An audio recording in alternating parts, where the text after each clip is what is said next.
They said she had everything: money, respect, and a house that overlooked the town like a silent queen watching her kingdom. But behind those tall iron gates was a secret, one that would return years later, not for revenge, but for redemption. This is the story of Margaret Hale, a woman who believed she was saving a child, only to realize one day that he would be the one to save her.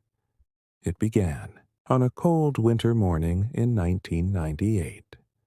The air was heavy with fog, and the world felt gray, as if mourning something unseen. At the town's edge stood St. Augustine's orphanage, a crumbling brick building that smelled of bleach and old memories. That's where Margaret Hale, a 42-year-old widow, first met Eli, a quiet, dark-eyed boy of 8 who rarely spoke a word. She didn't know why she chose him. Maybe it was his silence.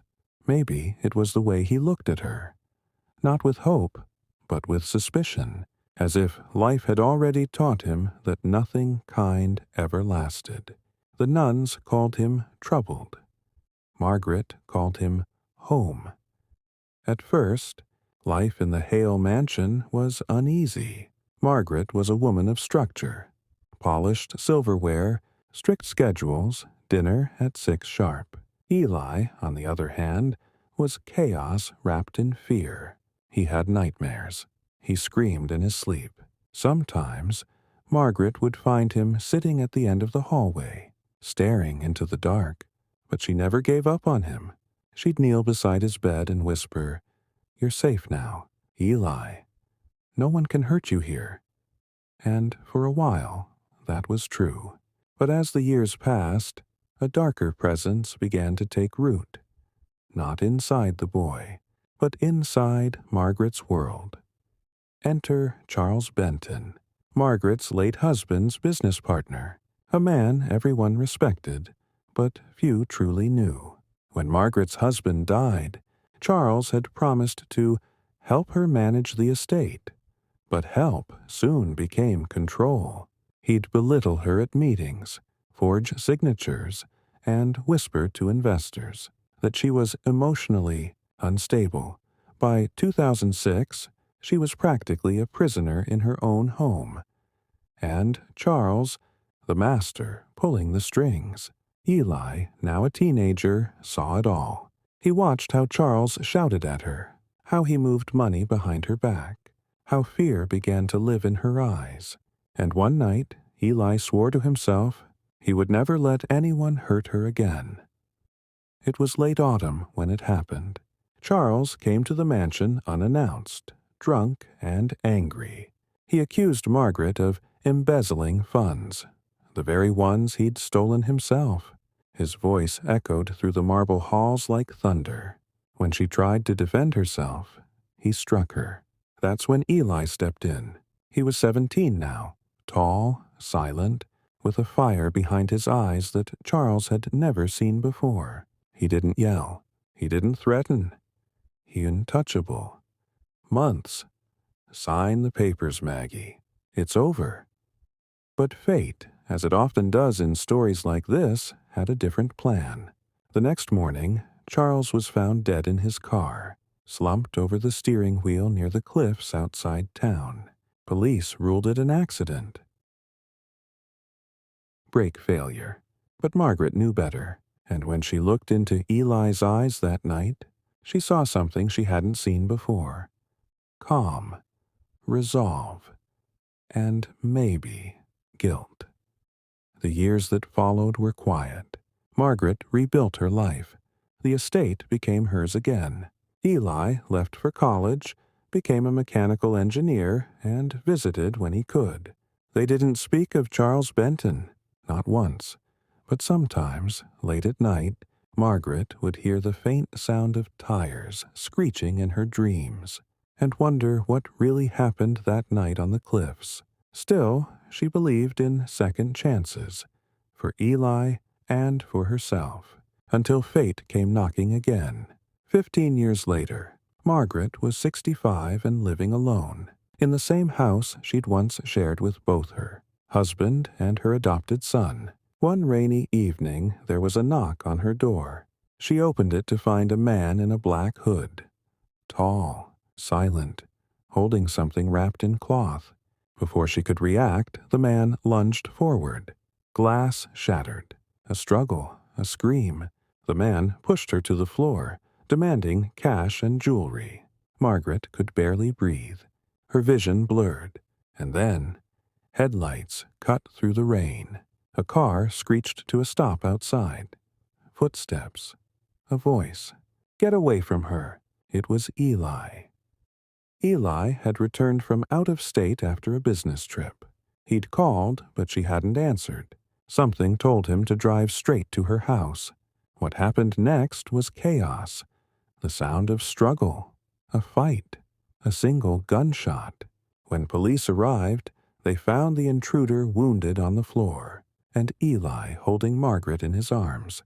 The man turned out to be Charles Benton's son, seeking vengeance for his father's death. And suddenly, the circle was complete. Years ago, Margaret had saved a boy from a life of pain. Now that boy had saved her from a legacy of it.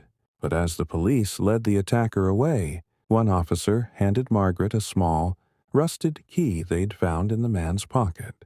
On the tag attached to it were the words, "For what was buried." Margaret stared at that key for a long time, knowing, deep down, that her past with Charles Benton wasn't as buried as she thought. What had Eli really done that night on the cliffs? And what, or who, was still out there, waiting to finish what Charles had started? The answer lies in what was buried. The key lay heavy in Margaret's trembling hand. Its metal was old, rusted, and cold enough to sting her skin. The small tag attached to it read only 4 haunting words. For what was buried. She didn't understand, not yet. But deep inside, something told her that this key was more than a message. It was a threat. That night, after the police left and Eli made sure the doors were locked, silence wrapped around the Hale mansion like a shroud. Rain still dripped from the edges of the roof, tapping on the windows like fingers begging to come inside. Margaret sat at the dining table, the same one where Charles Benton once raised his voice, and stared at the key. "Eli," she whispered, "what do you think it means?" Eli didn't look at her right away. He was standing by the fireplace, his face half in shadow. "I don't know," he said slowly, but Margaret could hear it. That edge of hesitation, that pause between truth and fear. He did know something. She studied him quietly. He was no longer the frightened orphan she once brought home from St. Augustine's. He was a man now, confident, calm, but with eyes that still carried the weight of secrets. "Eli," she said again, "tell me the truth. What really happened the night Charles died?" The crackling fire filled the silence between them. Finally, Eli turned, his jaw tightening. "It wasn't supposed to happen that way," he said. Margaret's breath caught. "What do you mean?" Eli looked into the flames. "He came at me first. He was drunk, furious. Said he'd ruin you. Take everything. I told him to stop, that I wouldn't let him hurt you again. He hit me, tried to throw me out. We struggled near the car, and then he slipped." Margaret's heart pounded. "Slipped?" Eli nodded slowly. "Off the cliff. I didn't push him, Mom, but I didn't save him either." The words hung in the air, heavy and sharp. Margaret wanted to speak, but nothing came out. Somewhere inside her, she'd always known. Still, hearing it made everything real. She leaned back in her chair, tears welling in her eyes. "And now his son has come for revenge," she whispered. Eli looked at her. "Maybe. But that key, it means he knew something. Someone else might be involved." The next morning, the sky was a cold gray mirror of the sea. Margaret hadn't slept. Eli made coffee, strong and black, and spread the old estate documents across the table. They searched for any clue, anything that could explain the key. That's when Margaret found it. a faded property map from the early 1900s. There, near the cliffs, was a red X, marking a storage cellar long forgotten. "That's it," she said. "That's what's buried." Eli frowned. "Mom, it's dangerous. If Charles hid something there, it might not be safe." But Margaret shook her head. "I've lived my life being afraid, Eli. No more." That afternoon, they drove toward the cliffs. The waves crashed against the rocks below, and gulls screamed above like restless spirits. The old path was overgrown, almost invisible, but Margaret remembered it. She and her husband had walked it years ago, long before Charles's shadow had darkened their lives. Halfway down the trail, they found it. A small wooden door half buried under vines and sand, its hinges rusted shut. Eli pried it open with a crowbar, revealing a set of stone steps descending into darkness. The smell of damp earth and decay hit them like a wall. They descended slowly, flashlights cutting through the black. At the bottom was a narrow tunnel, lined with bricks and mold. And there, at the very end, was an old metal trunk. Margaret's pulse quickened. The same key fit perfectly into its lock. She turned it, and the lid creaked open. Inside were stacks of documents, deeds, bank records, and letters, all bearing Charles Benton's signature. He had forged them all, every transfer, every stolen asset. But there was more. A series of photographs showing Charles standing with two men Margaret didn't recognize. One wore a police badge, the other a judge's robe. Margaret gasped. He wasn't working alone. Eli scanned the photos, his jaw tightening.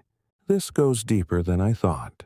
These men, they're still in power." Suddenly, a noise echoed from the tunnel entrance. Footsteps. Someone was there. Eli turned off the flashlight. They listened. The sound grew louder, closer. Then a voice. Cold. Familiar. "You should have stayed away, Eli." Margaret froze. It was the attacker from the night before. Charles's son. He was wounded but alive. He held a gun, his voice echoing in the damp air. "My father told me everything," he hissed. "Told me about you, about what you did."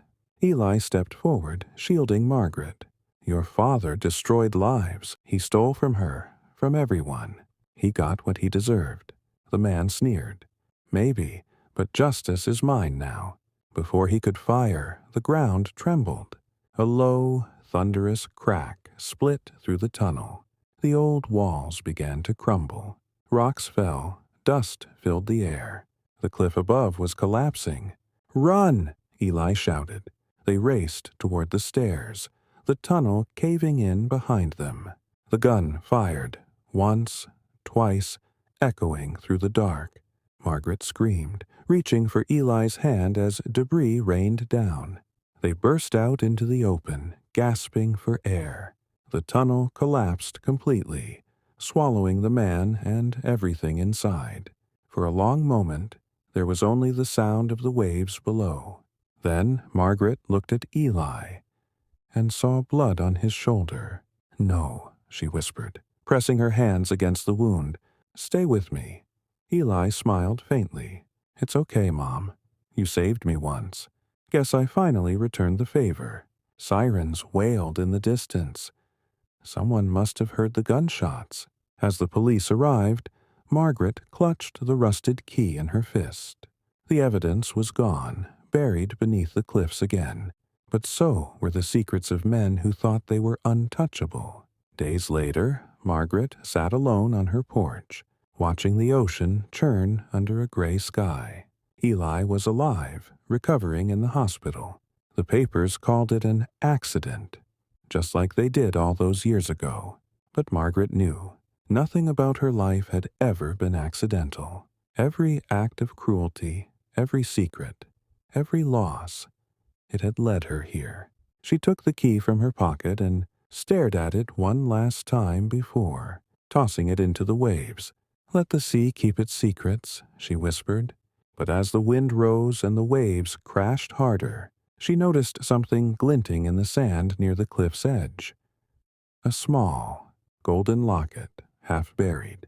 She bent down, picked it up, and froze.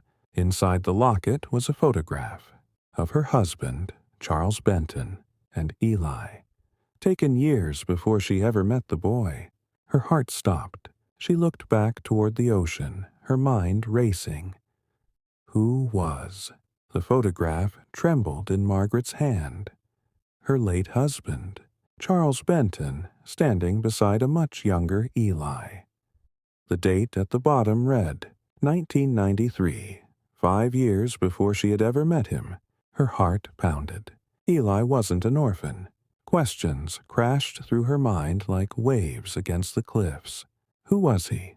Why had he lied?